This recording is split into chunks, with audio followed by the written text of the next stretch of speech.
Hello everyone, welcome to my channel. तो बिना किसी देरी के शुरू करते इस ड्रामा का हिंदी एक्सप्लेनेशन का एपिसोड 15। एपिसोड की स्टार्टिंग में जियोंग ने जहाँ पर रेंचो को बोल दिया था अपना बॉयफ्रेंड बनने के लिए, और फिर सोचती है कि भला मैंने ये क्या कह दिया, रेंचो मेरे बारे में क्या सोच रहा होगा, और फिर फौरन से बात बदल देती है ये कहकर कि सिर्फ एक दिन के लिए कि हम सभी हाई स्कूल्स के मेंबर्स मिलने वाले हैं और जहाँ पर सभी कपल्स होंगे, मैं अकेले जाकर एम्बेरस नहीं होना चाहती। बेचारा रेंचो जो कि ये सुनकर बहुत ज्यादा खुश हो गया था, 1 मिनट में ही जियोंग ने उसकी खुशियां ही छीन ली।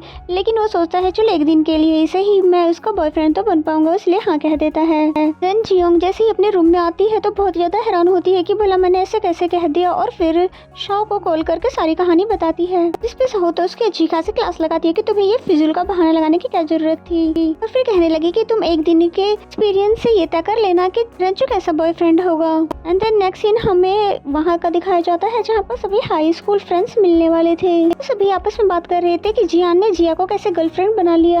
हमें तो लगा था वो जियोंग को सेट करेगा। जियान के आने के बाद भी वो उससे पूछते हैं, लेकिन जिया ने जवाब दिया कि जियोंग जियान को नहीं बल्कि रेंचो को पसंद करती है। और फिर सभी आपस में बात करने लग जाते हैं कि जरूर जियोंग ने ही उस टॉपर को पटाया होगा। तो फिर रेंचो पीछे से बोलता है कि जियोंग ने नहीं बल्कि मैंने उसे पटाया था। और फिर जियोंग अपने बॉयफ्रेंड का इंट्रो करवाती है और वहाँ पे बैठे सभी लड़कियां जलने लगती है, क्योंकि उन्होंने कभी भी एक्सपेक्ट नहीं किया था कि जियोंग का बॉयफ्रेंड इतना ज्यादा हैंडसम होगा। और रेंचो तो ऐसे बिहेव कर रहा था जैसे कि वो सचमुच का उसका बॉयफ्रेंड हो, और जियोंग को भी ये बात अजीब लगती है। लेकिन रेंचो बोलता है कि अगर हम एक्टिंग भी रियल जैसी नहीं करेंगे तो लोगों को यकीन कैसे आएगा। वहाँ से बाहर आकर रेंचो ने जियोंग का हाथ पकड़कर अंदाजा लगा लिया कि उसको कितनी ज्यादा ठंड लग रही होगी। फिर उसके बाद अपना मफलर भी उसको पहना देता है, और ये स्पेशल वाली फीलिंग तो उसको हमेशा के लिए चाहिए, इसलिए वो सच में उसकी गर्लफ्रेंड बनना चाहती थी। फिर जियोंग को याद आया कि वो घर की चाबियां लाना तो भूल गई है, क्योंकि उसके घर पे तो उसके मॉम डैड है नहीं। रेंचो भी स्कूल वापस नहीं जा सकता था क्योंकि काफी देर हो चुकी है, इसलिए इन दोनों ने गेमिंग क्लब में रात गुजारने का डिसाइड कर लिया। रेंचो के लिए तो यहाँ पे रात गुजारना कोई बड़ी बात नहीं थी। वो कहता है कि जो काम मैं घर पे करता था मैं यहाँ पे भी कर सकता हूँ, और फाइनली मुझे तुम्हारे साथ भी करने का मौका मिल गया। जिसपे जियोंग तो डर ही जाती है कि ये लड़का पता नहीं क्या करने वाला है, जिससे पहले इसको मौका नहीं मिला। तो फिर रेंचो ने नोट्स निकाल लिए क्योंकि वो उसको पढ़ाने की बात कर रहा था, जबकि वो तो इसे गलत समझ बैठती है। जिसके बाद जियोंग को तो पढ़ते पढ़ते नींद ही आ जाती है हमेशा की तरह, और फिर रेंचो भी उसको सोने के लिए कह देता है, और फिर उसके सोने के बाद अपना कोट लाकर उसके ऊपर डाल देता है। जिसके बाद उसको प्यार से देखता है कुछ टाइम तक, और फिर खुद भी सो जाता है। एंड देन नेक्स्ट मॉर्निंग वहाँ से वापस आते समय जियोंग उसको थैंक्स कहती है अपना फेक बॉयफ्रेंड बनने के लिए। रेंचो तो उसकी अभी भी ऐसी केयर कर रहा था जैसे कि वो सचमुच जियोंग का बॉयफ्रेंड हो। उसे ब्रेकफास्ट भी लेकर दिया और साथ ही उसको घर पे जाकर आराम करने के लिए भी कहा। एंड देन नेक्स्ट सीन में हमें रेंचो को दिखाया जाता है जो कि जियोंग को डेट पे ले जाने के लिए अच्छा सा कोई बहाना ढूंढ रहा था, जबकि दूसरी तरफ जियोंग भी उसके मैसेज का वेट कर रही थी, पर दोनों में से कोई भी हिम्मत नहीं कर पा रहा। फिर जियोंग को शाओ की कॉल आती है जो कि कल रात का रिपोर्ट लेना चाहती थी, और फिर ये जानने के बाद कि ये दोनों ने कल स्टडी की है तो कहती है कि टॉपर स्टूडेंट का तो कुछ भी नहीं हो सकता। शाओ की कॉल कटने के बाद उसे जिनियो की कॉल आती है जो कि उसे अर्जेंट हेल्प के लिए बुला रही थी। फिर जिनियो को दिखाते हैं जो कि जिबाई से मिलने के लिए आई होती है, लेकिन यहाँ पर फंस जाती है, जिसकी हेल्प तो जियोंग भी नहीं कर पा रही थी, इसलिए रेंचो को ही बुलाना पड़ा। फिर रेंचो ने तो उसे अच्छी खासी डांट लगा दी कि तुम्हें ये फिजूल हरकतें करने की जरूरत ही क्या है, और मुझे इसके लिए जिबाई को बुलाना ही पड़ेगा क्योंकि ये अकेले मेरे बस की बातें नहीं है। और फिर जिबाई भी वहाँ पर आ जाता है, जिसे जिनियो की फिक्र तो होती है लेकिन वो शो नहीं करता, और फिर दोनों मिलकर उसको बाहर निकालते हैं, और फिर तभी वहाँ से चला जाता है। तभी रेंचो जियोंग को रोक लेता है ये कहकर कि ये दोनों आपस में अपने मसले खुद ही सुलझा लेंगे। और जिनियो ने जिबाई को मनाने की बहुत ही ज्यादा कोशिश की और साथ ही बहुत ही ज्यादा इमोशनल भी हो जाती है, पर वो बोला कि हम दोबारा से रिलेशनशिप में नहीं आ सकते, तुम यहाँ से वापस चली जाओ। और जियोंग को भी जिनियो के लिए बहुत ही ज्यादा बुरा लग रहा था, लेकिन वो कर भी क्या सकती थी, लेकिन वो बेचारी तो अपने लिए भी कुछ नहीं कर पा रही। रेंचो ने जिनियो की मॉम को यहाँ की लोकेशन दे दी थी इसको वापस अपने घर ले जाने के लिए, और थोड़ी ही देर में वो भी यहाँ पर आ जाती हैं। और फिर जिनियो को गाड़ी में बिठाने के बाद मॉम की नजर जियोंग पे पड़ती है, जिस पे रेंचो बताता है कि ये मेरी फ्रेंड है। मॉम को तो जियोंग अच्छी लगती है, और मॉम को शक भी होता है कि शायद ये जियोंग को पसंद करता है पर मुझे बता नहीं रहा। और गाड़ी में भी मॉम जियोंग के बारे में ही बात कर रही थी और बोलती है कि रेंचो की मॉम को जब ये पता चलेगा तो उसकी मॉम बहुत ही ज्यादा खुश हो जाएंगी। और फिर उन दोनों के जाने के बाद जियोंग रेंचो से कहना चाहती थी कि तुम मुझसे मिलते आते रहना, क्योंकि विंटर वेकेशन बहुत ही ज्यादा लंबी है और मैं घर में अकेली बोर हो जाती हूँ। लेकिन वो ये बात कह ही नहीं पा रही थी। तब रेंचो कह देता है कि कल तुम रेडी रहना, हम दोनों एक्वेरियम जाएंगे। और ये सुनकर तो बहुत ही ज्यादा खुश हो जाती है कि फाइनली उसे रेंचो के साथ जाने का मौका मिल गया। और फिर ये बात उसने कॉल करके शाओ को भी बता दी, जिसपे शाओ बोलती है कि मुझे लगता है वो तुम्हें दिल ही दिल में लाइक करता है, तुम अच्छे से तैयार होकर उसके साथ जाना। एंड देन नेक्स्ट सीन हमें नेक्स्ट मॉर्निंग का दिखाया जाता है, जहाँ पर जियोंग बहुत ही ज्यादा खुश थी क्योंकि उसे फाइनली रेंचो के साथ टाइम स्पेंड करने का मौका जो मिल गया है। और फिर जियोंग जैसे वहाँ पर पहुँचती है तो वो देखती है कि इन दोनों के साथ जाने के लिए तो वोंग भी तैयार बैठा था। और ये देखकर तो उसको बहुत ज्यादा गुस्सा आ जाता है। जिसके बाद हमें एक्वेरियम का सीन दिखाया जाता है और इन दोनों को तो ये मोमेंट बहुत ही ज्यादा रोमांटिक लग रहा था।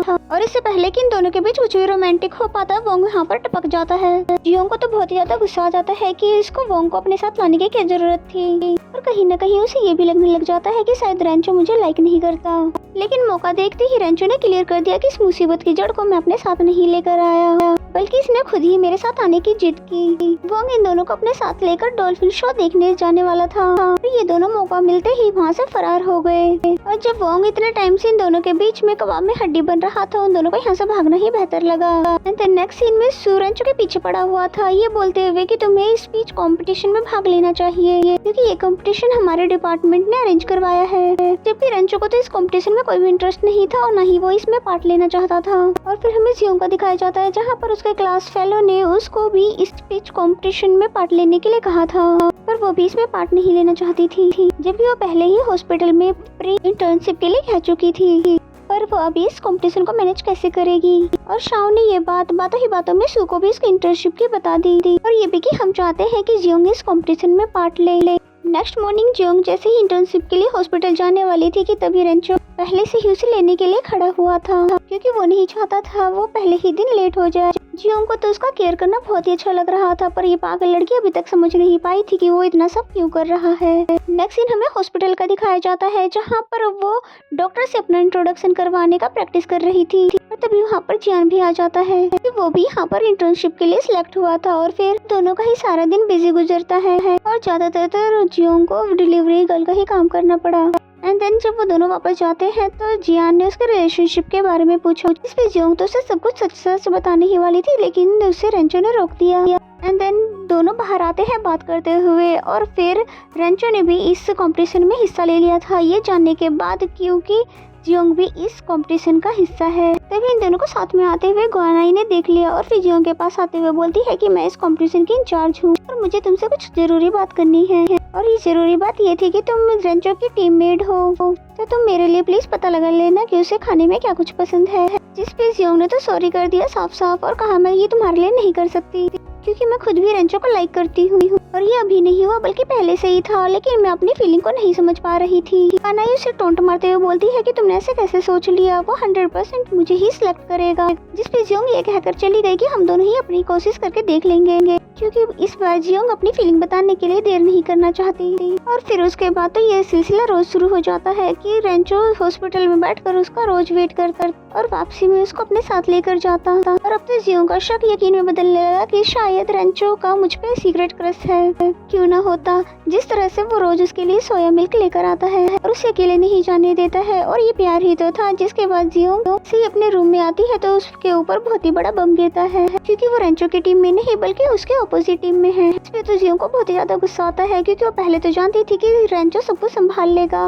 पर अब वो उसके अपोजिट टीम में रहकर कैसे करेगी। पर उसे इतना तो यकीन जरूर आ गया था कि ये सब गुआनाई का ही क्या धरा है। अब तो वो चाहकर भी इस कंपटीशन से पीछे नहीं हटना चाहती। और फिर जैसे तैसे करके आज की रात तो गुजर गई। एंड नेक्स्ट डे से तो जियोंग ने हार्ड वर्क करना शुरू कर दिया, क्योंकि हारना तो उसे भी मंजूर नहीं था।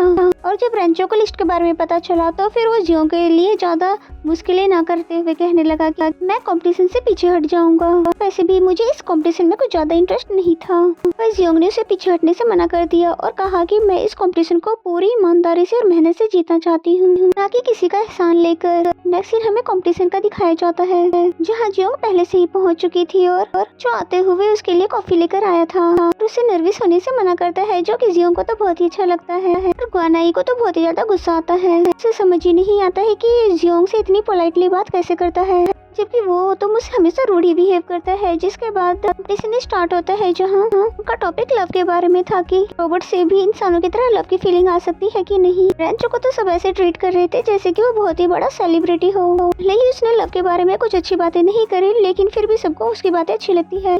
जिसके बाद जियोंग की बारी आती है, जिसको तो शॉप के अलावा किसी ने भी चेयर अप नहीं किया, पर उसका खड़ा होना भी जियोंग को बहुत ही अच्छा लगता है। और जिस तरह जियोंग ने लॉजिकल बातों के जरिए ये साबित किया कि रोबोट में कभी भी फीलिंग नहीं आ सकती, जो कि रेंचो को तो बहुत ही ज्यादा इम्प्रेसिव लगी। सबसे पहले क्लैपिंग भी उसी ने स्टार्ट कर दी। जिसके बाद रेंचो से क्वेश्चन किया गया, क्या तुम्हारा प्यार व्यार का कोई एक्सपीरियंस है? जिस पे रेंचो ने कहा कि हाँ, मुझे प्यार का एक्सपीरियंस है। मैं जिस लड़की से प्यार करता हूँ वो हमारे बीच में ही मौजूद है। जियोंग को तो यकीन ही नहीं आ रहा था इस रूडी लड़के को भी प्यार हो सकता है। और ज्यादा एंजाइटी की बात तो ये होगी कि वो लड़की कौन है, और जानना तो सभी चाह रहे थे कि वो लड़की कौन होगी जिससे ये हैंडसम लड़का प्यार करता है। फिर इसी सीन के साथ ये एपिसोड यहीं पे खत्म हो जाता है। तो मेरा एक्सप्लेनेशन अगर आपको अच्छा लगता है तो वीडियो को लाइक करें।